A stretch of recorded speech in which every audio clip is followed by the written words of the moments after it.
Banteng, upaya apa dari relawan Anies ini? Siapa yang pelihara banteng? Tidak ada, bagi kami tidak ada kandang-kandangan. Semua bisa kita harus masuki. Tidak ada kata curi star. Kenapa curi star? Ya, menurut undang-undang yang disebut kampanye itu adalah yang sudah ditetapkan. Ngakak, pendukung Anies pede, Anies bisa kuasai kandang banteng. Ditulis oleh Sardi dari siward.com. Waduh, gua nggak bisa ngebayangin ini. Gimana jadinya Indonesia kalau akhirnya jatuh ke tangan orang yang cuma bisa ngomong tapi nggak bisa kerja. Meski begitu, semakin PDI Perjuangan ada di atas, goyangan dan godaannya juga semakin kuat. Banyak sekali yang ingin PDI Perjuangan rontok, seperti rontoknya Demokrat yang dulu berkuasa dan akhirnya hancur karena perilaku pimpinan dan orang-orangnya. Baru-baru ini pendukung Anies Baswedan mendeklarasikan pengurus DPD Anies Kota Solo pada hari Minggu kemarin. Deklarasi itu dilakukan di rumah Abi Ibrahim Hasmi, Solo.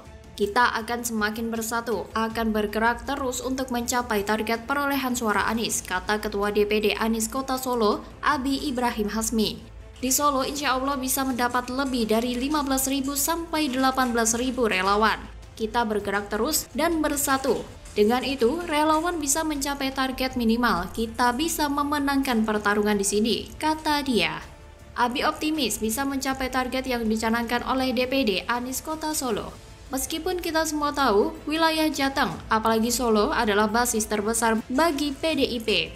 Wilayah ini sering disebut sebagai kandang banteng. Di sini, Kota Solo, kandang banteng. Bagi kita tidak masalah. Kita juga baik sama mereka semua, tidak boleh marah. Karena kita orang pendukung Anies Baswedan. Kita ingin Solo jadi kandang Anies Baswedan, kata Abi. Target yang terlampau tinggi kalau menurut perkiraan saya. Bukankah lebih baik mensolidkan wilayah lain yang berpotensi memenangkan Anies ketimbang masuk kandang banteng dan 100% bakal ditanduk dengan keras? Mungkin ini semacam strategi pamer nyali dan ketidakgentaran. Mungkin juga ini adalah unjuk kepercayaan diri biar dipandang masyarakat sebagai kelompok yang kuat dan penuh keyakinan. Target mereka ini kemudian disindir oleh elit PDIP. Ketua DPP PDIP Said Abdullah memberikan respon. Silakan kalau relawan Anies mau uji coba masuk ke kandang banteng di Jawa Tengah. Lucu sekali, kata Said. Karena belum bulatnya partai pendukung kok sesumbar mau merebut suara di kandang banteng, kata dia. Dia meminta semua pendukung Anies memastikan terlebih dahulu agar Anies bisa benar-benar mendapatkan tiket capres di Pilpres 2024. Jangan-jangan nanti gagal. Untuk calon presiden saja gagal, tapi sesumbar duluan. Tong kosong itu memang nyaring bunyinya dan bikin polusi ruang publik, kata dia lagi. Justru mereka suka sesumbar agar terlihat kuat. Yang penting pamer dan unjuk kekuatan dulu. Menang kalah urusan belakangan. Yang penting petantang petenteng dulu. Ini mirip seperti pertandingan sepak bola. Masing-masing pelatih selalu sesumbar dan yakin menang. Ngomong lebih tinggi dari langit. Bahkan mereka menjelekkan lawannya seolah seperti anak kecil yang gampang dikalahkan. Ini sudah biasa. Kalau dalam bahasa awam ini seperti gertak sambal supaya lawannya gentar dan sedikit goyang. Nyatanya selalu ada yang tong kosong nyaring bunyinya. Yang kalah yang akan kena bully belakangan. Strategi politik dengan menyerang kandang lawan pernah dilakukan oleh pasangan Pilgub Jawa Tengah tahun 2018, yaitu Sudirman Said dan Ida Fauziah, yang melawan Ganjar Pranowo dan Taji Yassin. Sudirman Said dan Ida Fauziah didukung oleh PKB, Gerindra, PKS, dan PAN. Koalisi sebesar itu pun gagal mengalahkan Ganjar. Mereka gagal merebut suara di basis-basis PDIP seperti di Semarang dan Solo. Hasilnya, Ganjar Pranowo dan Taji Yassin memenangkan Pilgub Jateng dengan selisih suara lebih 3 juta dengan Sudirman Said dan Ida Fauziah. Ganjar Yassin meraih suara 10,3 juta, sedangkan Sudirman Said Ida 7,2 juta suara. Di beberapa survei, Anies juga tidak memuaskan di wilayah Jawa. Untuk Jawa Barat, pemenangnya Prabowo. Untuk Jawa Tengah, sudah pasti pemenangnya Ganjar. Untuk Jawa Timur, Prabowo menang sangat tipis dengan Ganjar. Hanya selisih 0, sekian persen. Sedangkan Anies tenggelam di Jawa Timur dan Indonesia bagian timur juga tak akan menguntungkan Anies. Dengan fakta ini pun pendukung Anies masih bisa pede dan sesumbar.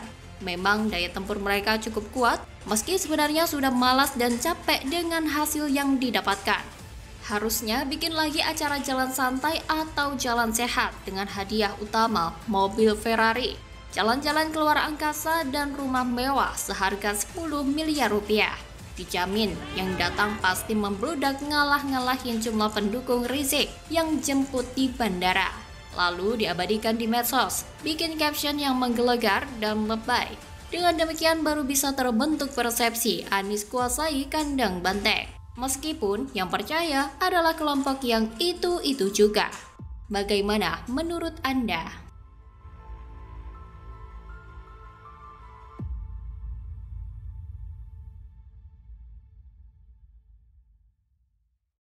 Ya, saya hanya bilang cocok gitu. Terserah pada ketua-ketua partai atau gabungan partai. Pencapresan koalisi partai buntu, adu domba partai merebak untuk gagalkan pemilu. Ditulis oleh Heru Subagia dari siword.com. Pemilu adalah amanah konstitusional, bukan ajang untuk adu domba. Apalagi pecah belah.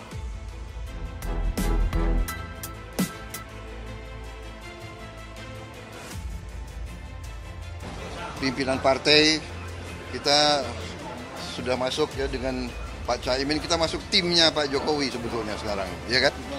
Ya nanti kita lihat prosesnya, tapi yang penting komunikasi akan tambah intens.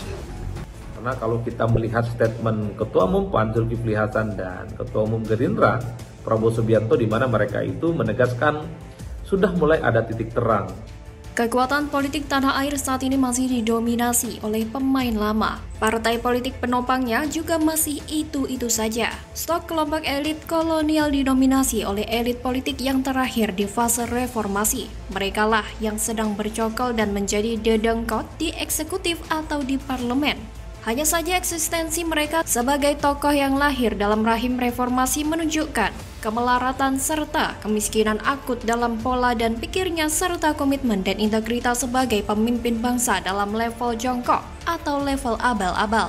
Miskin pemikiran dan peradaban, lantas gimana lagi? Itulah proses dinamika panjang bangsa ini. Hingga saat ini pun belum nampak pencerahan positif untuk Indonesia berdaulat dan bermartabat. Adanya pemimpin yang sudah mapan dan berada dalam kartel oligarki akut, kebanyakan tokoh era reformasi adalah mereka dulu kere dan gembel jalanan, sekarang menjadi priayi jadi-jadian yang suka dijilat. Apa yang direbut dan dijalankan oleh tokoh nasional yang mengaku dari barisan reformis ternyata saat ini menjadi berhala kekuasaan.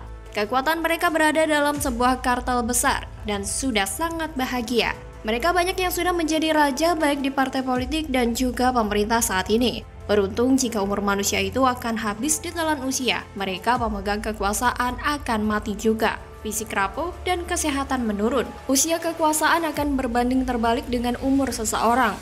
Yang bisa dikatakan adalah rejim ke rejim dengan membentuk terah atau dinasti politik lebih dahulu. Fenomena inilah yang sedang terjadi dan menjadi ancaman paling buruk bagi demokrasi. Elit partai akan mewariskan kekuasaannya dalam bentuk dinasti, partai politik atau kartel oligarki.